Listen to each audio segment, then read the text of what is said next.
If you are a woman and you are starting your training or you are training already, you need to watch this video.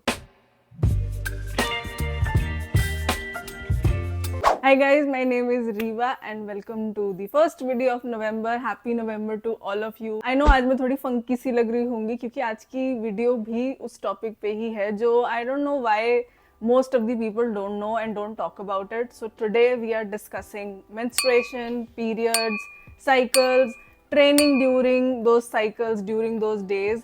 तो आज हम उसी के ऊपर बात करेंगे and फॉर सो लॉन्ग मुझे खुद भी नहीं पता था कि periods and menstruation and menstrual cycle का इतना बड़ा इफेक्ट पड़ता है on our daily life, not just training.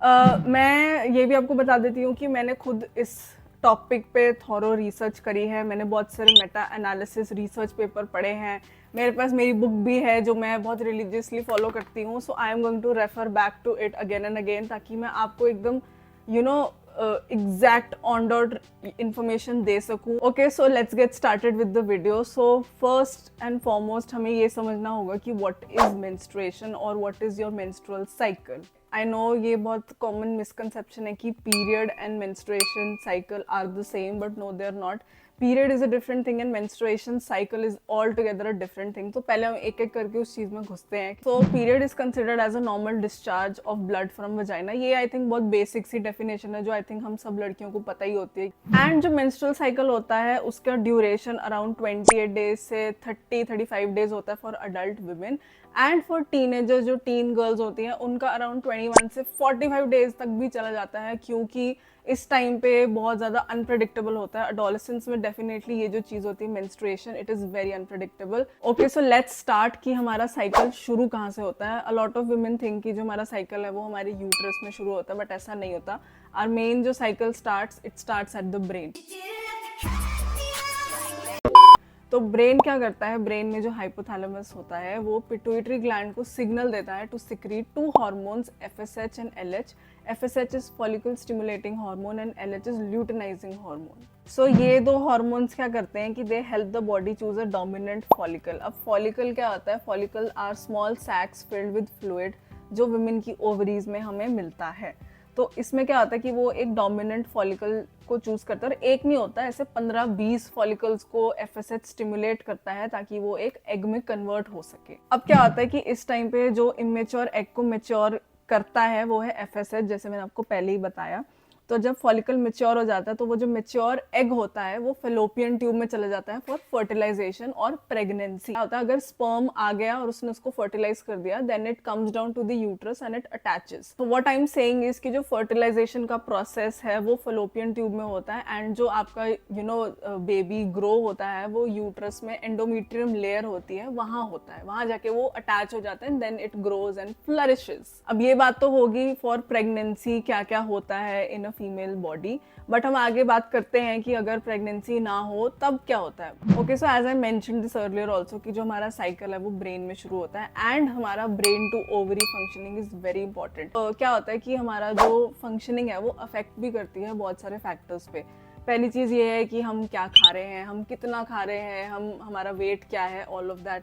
Second is कि हम स्ट्रेस कैसे मैनेज करते हैं। अगर हम बहुत ज़्यादा स्ट्रेस में होते हैं, आपने ये चीज़ नोटिस की होगी कि हमारे पीरियड्स डिले हो जाते हैं when we are under a lot of stress. And the third point is how much we exercise. Obviously exercise भी आपके पीरियड साइकिल को बहुत अफेक्ट करती है। अब I know that this topic is very scientific और मैं टू बी ऑनेस्ट मैं बताऊँ तो मैं इतना साइंटिफिक खुद भी नहीं जाना चाहती क्योंकि आई फील आप बहुत ज़्यादा कन्फ्यूज़ हो जाओगे और मैं भी बहुत कन्फ्यूज़ हो जाऊँगी। तो हम नॉर्मल एकदम बेसिक लेके चलते हैं हर चीज़ों को ताकि हमें क्लियरली समझ आ जाए। ओके, सो अब हम समझते हैं हमारा मेंस्ट्रुअल साइकिल एंड उसके आसपास हम ट्रेनिंग कैसे कर सकते हैं। So your menstrual cycle is divided into 2 phases। First phase is your follicular phase and second phase is your luteal phase. अब जो फॉलिकुलर फेज है हम उसको first half of the cycle समझ सकते हैं, जो लूटियल फेज है वो हमारा जो सेकंड हाफ है उसको समझ सकते हैं। सो 2 weeks एंड 2 weeks, तो हो गया आपका 28 डेज का साइकिल। तो फॉलिकुलर फेज में हम फर्स्ट वीक से शुरू करते हैं। सो जो फर्स्ट वीक होता है वो आपका पीरियड का वीक होता है। सो वीक 1 का डे 1 इज योर पीरियड। जब आपका पीरियड स्टार्ट होता है you feel very low, you are very low on energy. आप में बिल्कुल कुछ करने की हिम्मत नहीं होती है, आपको बस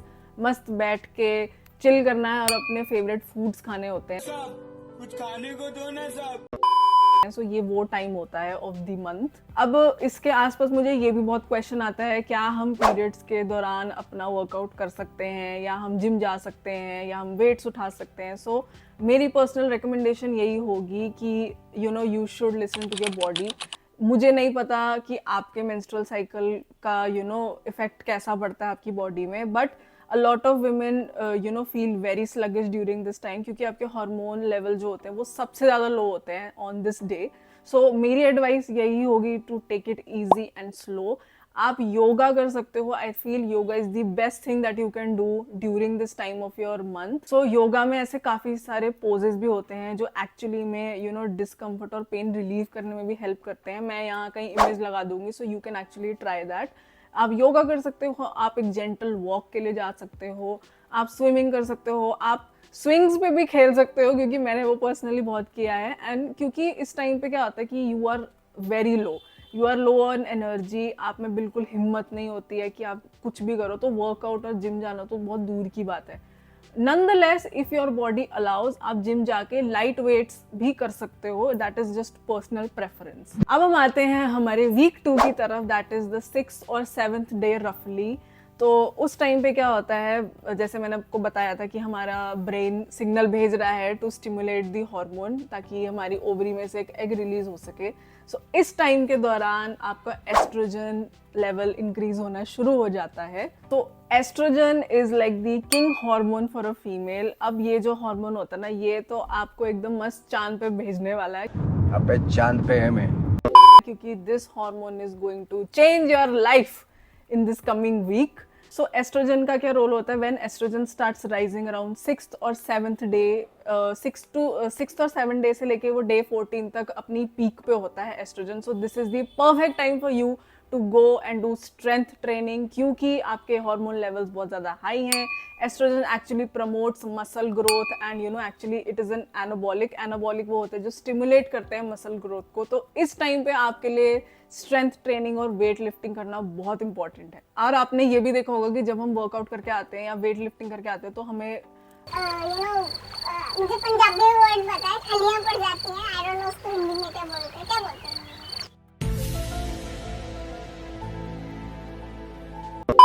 क्रैम्प्स पड़ जाते हैं। हाँ, सो मतलब इंग्लिश में से हम क्रैम्प्स बोलते हैं। सो एस्ट्रोजन उसमें भी हेल्प करता है, क्योंकि एस्ट्रोजन इस टाइम पे आपकी पीक पे है। सो आपकी रिकवरी भी बहुत ज़्यादा बढ़ जाती है ड्यूरिंग दिस टाइम। और एक्चुअली में एक स्टडी में भी ये चीज़ बोली गई है कि when estrogen rises during the late follicular and ovulatory phases, it is plausible that this might affect muscular performance और maximal and submaximal intensity exercise performance। तो इसका कहने का ये मतलब है कि जब आपका एस्ट्रोजन पीक पे है, this is the perfect time for you to do weight training, to lift weights and to actually challenge yourself and actually hit those PR.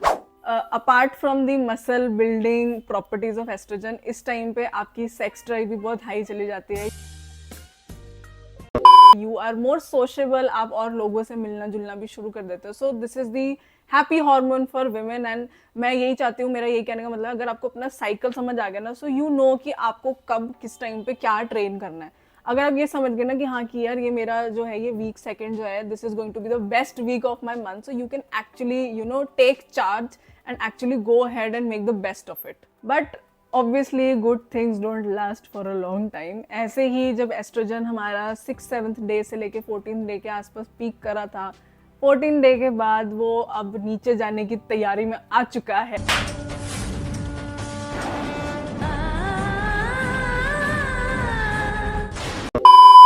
सो अब जैसे हमने 2 फेजेस में इसको डिवाइड किया था, सो 2 वीक्स हमारे फॉलिकुलर फेज में आ गए और 2 वीक्स हमारे लूटियल फेज में आ गए। सो आफ्टर डे 14 हमारा लूटियल फेज शुरू हो जाता है। ओके, सो अब जो हम अपने सेकेंड फेज के बारे में बात करने वाले हैं, this is the luteal phase as I mention. तो इस फेज में सब कुछ उल्टा पुल्टा होने वाला है। अभी जब हम बहुत हैप्पी थे, हम लोग वेट्स उठा रहे थे, वी वर हिटिंग पीआरस, अब एकदम ही हम अपने लो लेवल पे फिर से आने वाले हैं, क्योंकि we are going to be introduce to new hormone that is progesterone. तो जैसे हमने ये चीज़ सुनी थी या पढ़ी है अभी कि एस्ट्रोजन हमारा सोशलाइजिंग हार्मोन था, कि हम paint the town red, we can paint the town red during this phase. So जो प्रोजेस्टेरॉन हार्मोन होता है वो हमें स्लो डाउन करने की तैयारी में है। So before getting into it कि why progesterone is slowing us down during this phase, हम पहले ये चीज़ समझ लेते हैं कि अगर आपने एक सक्सेसफुल बेबी कंसीव कर लिया है, so progesterone is the hormone that is also known as progestational hormone. That means that उसका जो रोल है वो है to protect the new embryo और the new baby that has been conceived. हमारे बॉडी फंक्शंस ना बहुत स्मार्ट है, तो प्रोजेस्टेरोन हार्मोन का यही रोल होता है कि अगर हमारे बाई चांस हमने कंसीव कर लिया, so now we have to protect this new embryo, तो इसीलिए हमारा जो ये हार्मोन है वो हमें स्लो डाउन कर देता है। वो हमें कहता है कि नहीं, रुको जरा, सबर करो। तुमने बच्चा कंसीव कर लिया है, you need to relax and chill. But ये चीज़ हमारी बॉडी को नहीं पता ना कि हर बारी, हर month we are not conceiving. So most of the times there is no baby, there is no embryo, and that is what you know it means कि हमारा प्रोजेस्टेरोन लेवल इसीलिए हमको स्लो डाउन करने की कोशिश करता है, क्योंकि उसको यही लगता है कि हाँ, हम हर महीने कंसीव कर रहे हैं। Apart from this role of protecting the baby और द एम्ब्रियो, प्रोजेस्टेरोन क्या करता है, वो हमारे नर्वस सिस्टम को काम डाउन करने में भी हेल्प करता है, और जैसे मैंने बताया वो हमें रिलैक्स करने की कोशिश करता है। क्या प्रॉब्लम है कि हमारा जो ये हार्मोन है वो प्रोग्राम्ड इस वे में कि वो हमेशा यही समझेगा कि हर month we are conceiving, so it is going to slow us down during this phase. So if you are a women जो ट्रेन कर रही है, तो आपने ये चीज नोटिस भी की होगी कि अभी पिछले हफ्ते ही आपने एक बहुत अच्छा खासा वेट उठाया था, और इस वीक आपसे आपका वार्म अप वेट भी नहीं उठ रहा होता है। एंड आई नो दिस कि ये बहुत ज़्यादा रिलेटेबल है for women who are you know training. तो उसका यही रीज़न है क्योंकि अब अपने लूटियल फेज में जब एंटर कर चुके हो, एस्ट्रोजन कम हो गया है, प्रोजेस्टेरोन बढ़ गया है, एंड जैसे मैंने बताया प्रोजेस्टेरोन हमको काम डाउन, स्लो डाउन करने का ही यू नो उसकी हैबिट ही वही है, क्योंकि उसको ये लगता है कि वी हैव कंसीव्ड। सो एक चीज और भी देखी गई है during the luteal phase is that you know you are eating more during this time, क्योंकि आपका जो बेजल मेटाबॉलिक रेट होता है ना, what is basal metabolic rate? Basal metabolic rate वो होता है कि आपकी बॉडी को नॉर्मल फंक्शन करने में कितनी कैलोरीज लगती है, मतलब जो आपका हार्ट बीट हो रहा है, जो आप सांस ले रहे हो, जो आप बैठे हो, इन सब में भी कैलोरीज जा रही हैं। सो वो BMR भी आपका बढ़ जाता है ड्यूरिंग दिस फेज। सो जैसे ही आपका BMR इंक्रीज हुआ है in the second phase, BMR के साथ साथ आपका बॉडी टेम्परेचर भी इंक्रीज हो जाता है। अब ऑब्वियसली अगर आपका बॉडी का टेम्परेचर इंक्रीज हो गया, सो आप स्वेट भी ज़्यादा करोगे, and you know if you are sweating a lot you have chances to dehydrate yourself also. So इस phase में ये चीज़ बहुत बोली जाती है to hydrate yourself and you know actually take extra care of your body during this time. अब BMR approximately हमारा जो होता है 150 से 300 कैलोरीज बढ़ जाता है during this phase, तो you know you tend to eat more. आपने ये भी देखा होगा PMS भी होना शुरू हो जाता है कि आपको एकदम से you know you start having these unusual cravings, आपका ज़्यादा खाने को भी मन करता है, क्योंकि मैंने आपको बताया आपका BMR इंक्रीज हो जाता है ड्यूरिंग दिस टाइम। सो अब मैंने आपको ये तो बता दिया कि प्रोजेस्टेरोन अब इंक्रीज होने लग गया है during this phase, but ultimately क्या होता है कि ये दोनों जो हॉर्मोन्स हैं एकदम ही लोएस्ट पे चले जाते हैं, but before going to the lowest एक और मिनी सर्ज आता है in the estrogen level during the luteal phase as well. अब इस टाइम पे क्या होता है, दोनों एस्ट्रोजन और प्रोजेस्टेरोन एक छोटी सी पीक पे आते हैं, उसके बाद दोनों ग्रेजुअली एकदम ही लो लेवल पे चले जाते हैं, एंड जब वो एकदम लो लेवल पे जाते हैं that is when you get your period. So अब आपके दिमाग में ये भी क्वेश्चन आएगा कि अगर एस्ट्रोजन फिर से राइज कर रहा है इन द लूटियल फेज, क्या हम तब अपने PRs हिट नहीं कर सकते? क्या रीजन है उसका? I tell you. सो एक रिसर्च में ये चीज बोली गई है कि it could be speculated that the beneficial performance effects of estrogen are likely to be greater in the late follicular and ovulatory phases when estrogen is high without the interference of progesterone compared to the mid luteal phase when both estrogen and progesterone are high. In researches का अभी भी एक final conclusion नहीं निकला, but इस research के हिसाब से ये बोला गया है कि प्रोजेस्टेरोन के इंटरफेरेंस की वजह से भी आप वैसे वेट लिफ्टिंग नहीं कर पाते हो। सो आई वुड एडवाइस कि इस टाइम पे आप थोड़ा सा यू नो आप हिट वर्कआउट्स कर सकते हो, या फिर आप थोड़े ऐसे सर्किट्स फॉलो कर सकते हो, या फिर आप लाइट ट्रेनिंग कर सकते हो, या डीलोड वीक भी रख सकते हो अपना during this time. Also researches ये भी कहती है कि the largest difference in performance might be expected between the early follicular and the late follicular phases of the menstrual cycle when both estrogen and progesterone are low and when estrogen rises without a concurrent increase in progesterone.